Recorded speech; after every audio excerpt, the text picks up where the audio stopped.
Hi everyone, and welcome back to my YouTube channel. For those of you who are new here, my name is Mare and I'm a first-year pharmacy resident. For those of you who are subscribed and back for another video, it's so good to see you again. Today's video kicks off the start of a series that I have been really looking forward to starting basically since about a year ago when I underwent my residency journey, and that is a series all about how to apply for residency.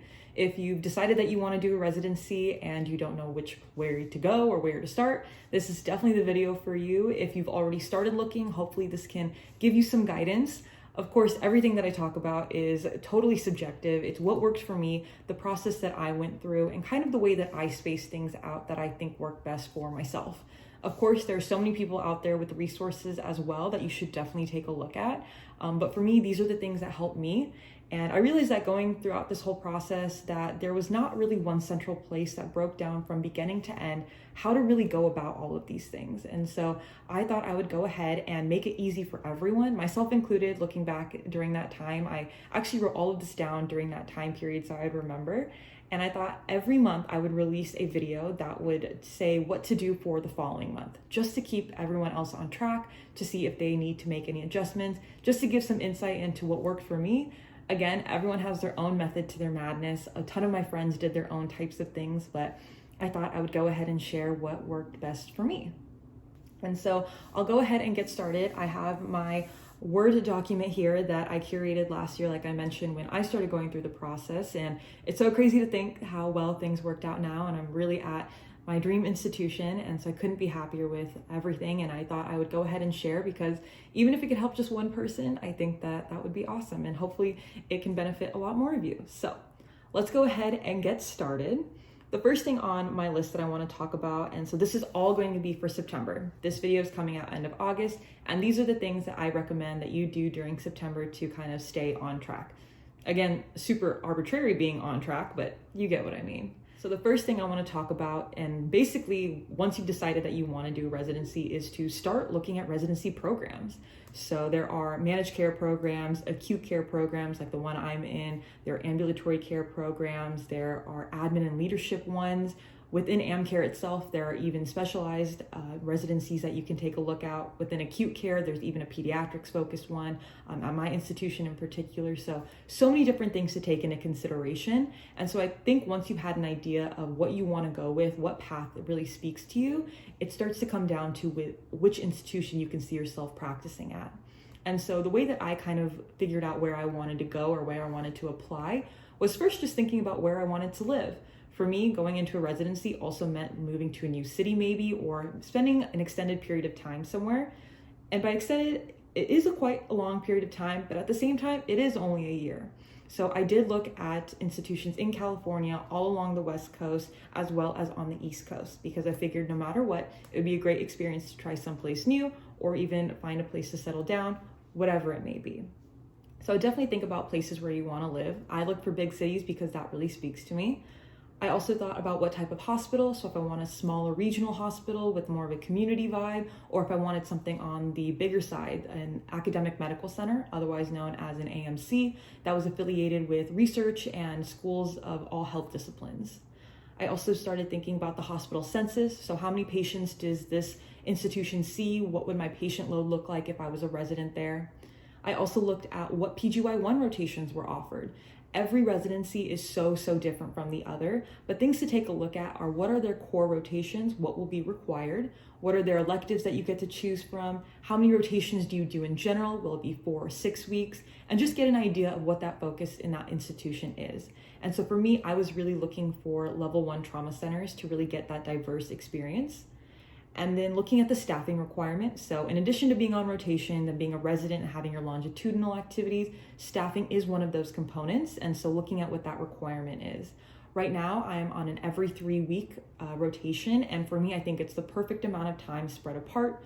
We alternate between our clinical assignment as well as central pharmacy. So every 6 weeks, I am in my clinical assignment, which is general medicine. And then every other 3rd week, I am in the central pharmacy. And then also looking at PGY2 opportunities. I think it's definitely crazy to think about the fact that you're looking for a PGY1 now, but thinking about the fact that early commit happens in about October of your PGY1, it's such a fast turnaround. And so being aware of where you see yourself in the long term will also help to guide where you want to be in the short term. For me, I really wanted to be at an institution that offered the opportunities in a PGY1 that would allow me to be a candidate or a competitive applicant for a PGY2, or even institutions that offered the PGY2s I was interested in myself. The next thing to think about is, where do you get all of this information? For me, I was so taken aback by how everyone seemed to know everything about every hospital or know about these programs. And my number one tip is to use the ASHP directory. And so this directory offers you the opportunity to look up different institutions based off the city they're in, what type of programs they have, and all of the different hospitals that are in those areas. For me, this was a great central resource. And from there, I was able to figure out kind of what those websites look like, what the different programs were, and kind of start making my list from there. And I know I keep mentioning making a list. And so something that I think is super important is staying organized during this time period. And so the thing to keep in mind is that there's a lot of information that you're going to be taking in from all of these different sources. And it's important to stay organized so that you can make informed decisions and really be clear in what you're thinking about these programs.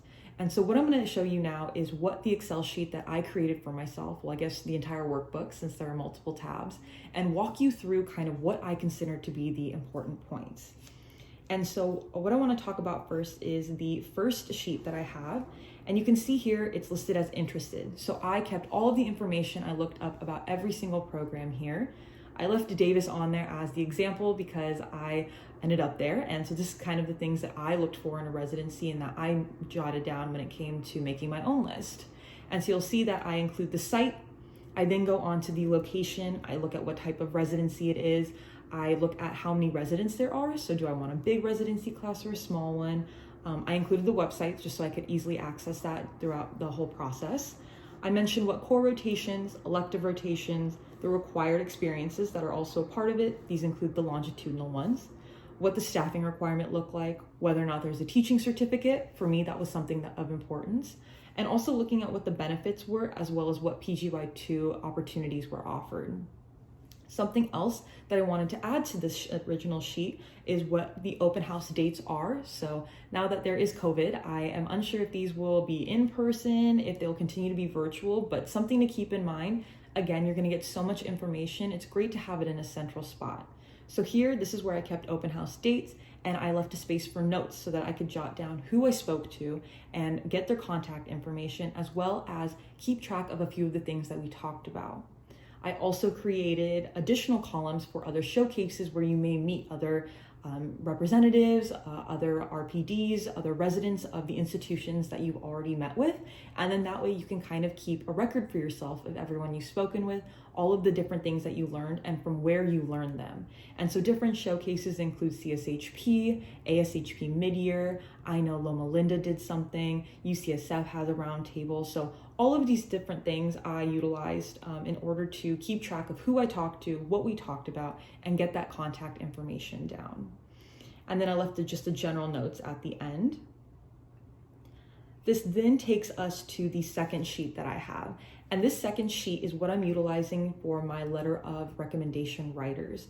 And so I kept this in the same workbook because once I narrowed down which programs I would be applying to, I created a column for that program, included the RPD's contact information, made a special note of what the letter of recommendation requirement was from that institution, if there was something in particular that they wanted jotted down or made sure to be included.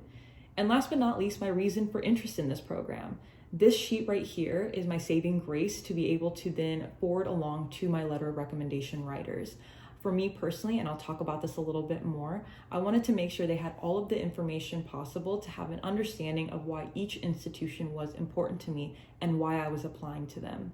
For me, it was really important to find institutions where I would absolutely see myself going. And so every single one of them, I had all of this information filled out, and having it in this workbook in particular was really easy to copy information and toggle between the different sheets.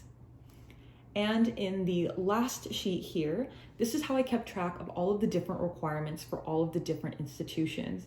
So once I got to the point of needing to complete the application process, I was able to write down what the site I was working on was, what their application deadline is, very important to keep that straight, and of course, what the requirements were for letters of rec, your CV, your transcript, if they needed an undergraduate one as well, your letter of intent, the essay or writing sample that may or may not be required, whether or not they have an online application that's required, and what their interview process was going to be. For us, we had no idea if it was going to be in person or if it was going to be virtual, and I can now say, looking back, they were all virtual, and so that varied from time to time as far as how long they were and things like that. So I'll definitely talk about that in a later video. But I also included here a color coding for how I kept track of what things were done, which things were already uploaded to Forecast, which ones were works in progress, which ones were pending, and ones that needed to be completed.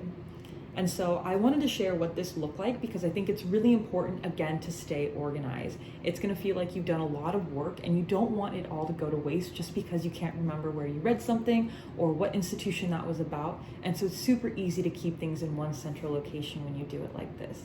And again, as I mentioned, for letters of rec, this will be your saving grace when it comes time to check in with your letter writers. The next thing that I think is super important is to start creating a question document. So as you see programs, I just created a Word doc with each of the programs and included questions I wanted to ask them. This is something that I definitely didn't do as good of a job at the beginning of my search, and something that I definitely wish I had the foresight to have done. But now that I can impart this wisdom on y'all, or at least share what I wish I would have done, definitely something to consider. If there's something you see in one program that you're curious if another program has, jot that down under the program that you're wondering about. That way, anytime you speak to somebody from that institution, you're ever at a showcase, things like that, you'll always have questions on hand because you'll have been curating them throughout your research process. The next thing to start doing is start looking into attending showcases and open houses. Like I mentioned, ASHP is a great place to figure out which institutions, and from there they can lead you to the websites to find more information about the program specifically. You'll see a lot of their recruitment information, a lot of the different things that they do. A big thing to look for is the social media for all of these institutions. I think it's really great to get an idea of what matters to these different programs as far as kind of resident bonding, the relationship with all of the preceptors and whatnot. And so follow their Instagram, follow their Twitter, like them on Facebook, do whatever you need to do to get an idea of what it's like to be in this program or what it's like to be a resident there. That way you can find out a lot of information about that program without even having to really speak to somebody, which I definitely recommend talking to people, which I'll get into. But definitely look into social media, look up the programs you're interested in, and get an idea of what they're all about. The next thing to start looking for is letters of rec. So this is a huge part of the application process. And so what I recommend at this point, as you're on your appies or you're taking time to work on your application, is that you make sure that the letter of recommendations that you're getting are strong and positive.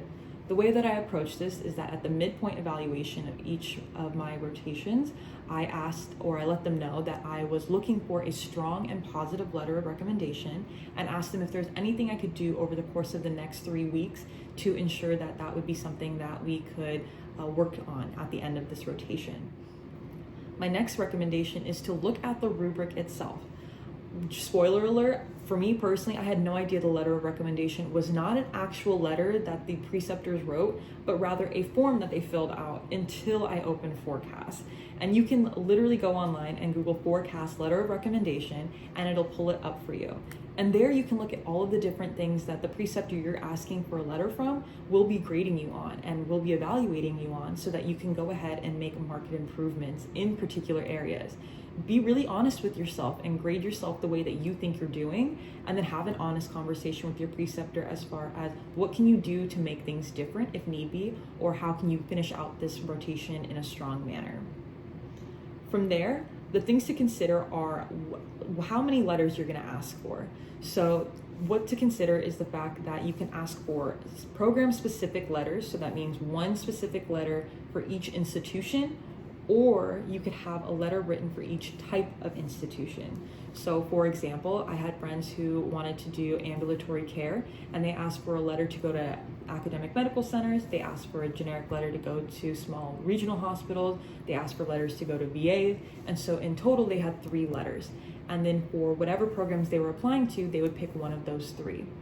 For myself personally, I let my letter writers know up front that I wanted a program-specific letter so that every single program I applied to, they would have to write an individual letter for.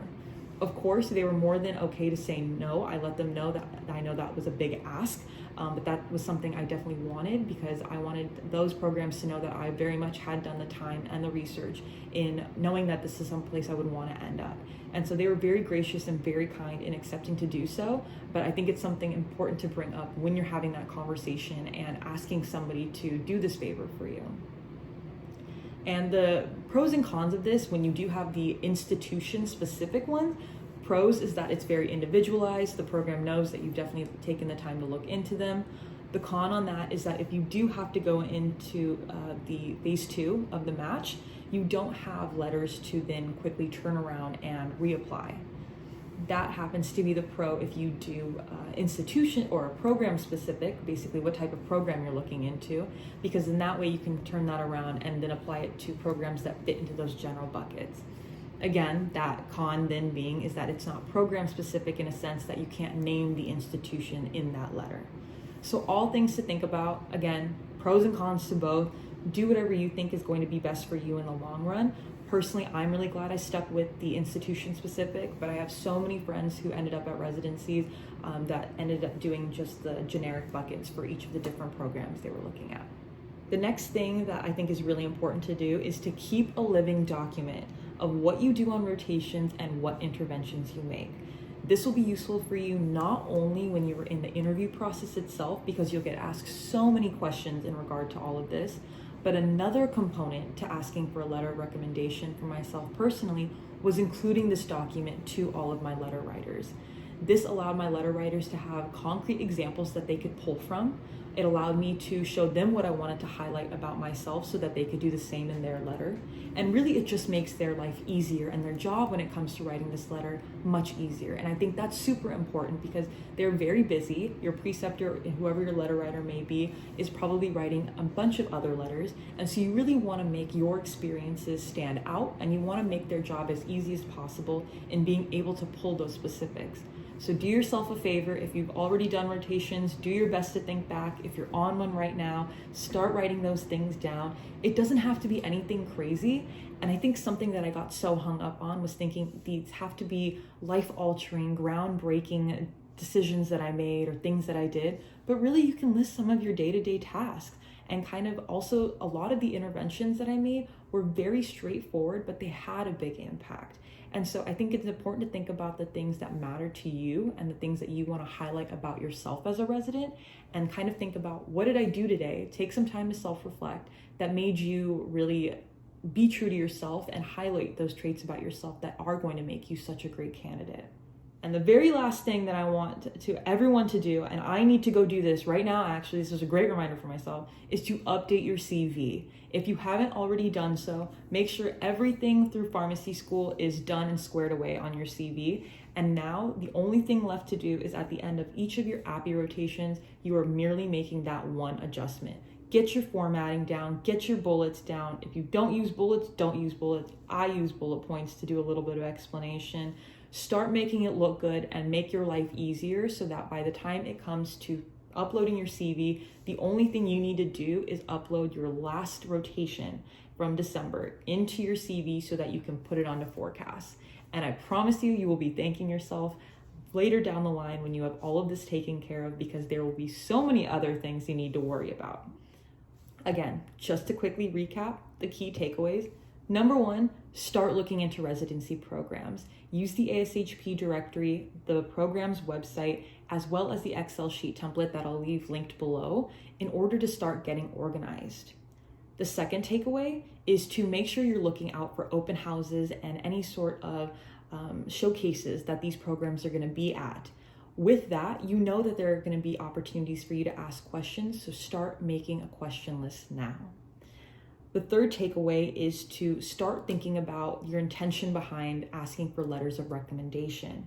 You know there's going to come a time, and I will definitely create a video at that time, where you're going to have to reach out to your letter writers and ask them to write letters for you, and you want to make sure that you have all of the information ready to go, so it not only makes your life easier but their life easier, and it helps you get a letter of recommendation that's very much tailored to your experiences and the concrete things that you did while on rotation. And the last thing to do, and again, I got to do this myself, is to make sure to have your CV updated. And so this is really important because you, again, are going to have to upload it to Forecast. So you might as well get that out of the way now while things are a little bit slower. There isn't too much happening with residencies as far as attending these showcases and whatnot. So, and I guess the one thing I did leave out is keeping the living document, but that goes along with your letter of recommendation. So making sure that that's all taken care of. And that will go ahead and end today's video. That covers everything that I wanted to talk about in regard to what should be taken care of in September. Again, this is 100% what worked for me. Everyone is totally different. And so definitely figure out what works for you. Pull from me what you need, from other people what you need, and figure out your game plan and stay organized, because this can be a very stressful process, but I can also promise you that it's one of the most rewarding ones to go through, and to know that you did all of the work beforehand and that you really stuck to your guns and really just stayed on top of everything. It makes it all that much more worthwhile in the end. So please leave any questions or comments below. I would love to hear from you all. If there's anything that you're wondering about, if there's anything that you want me to cover in future videos, I'm going to continue to do this series. If there's anything I didn't touch upon that you're wondering, again, please just let me know, and I'd love to incorporate in the next one. But until I see you all again, I hope you and your loved ones are staying safe and healthy, and I'll see you all soon. Bye.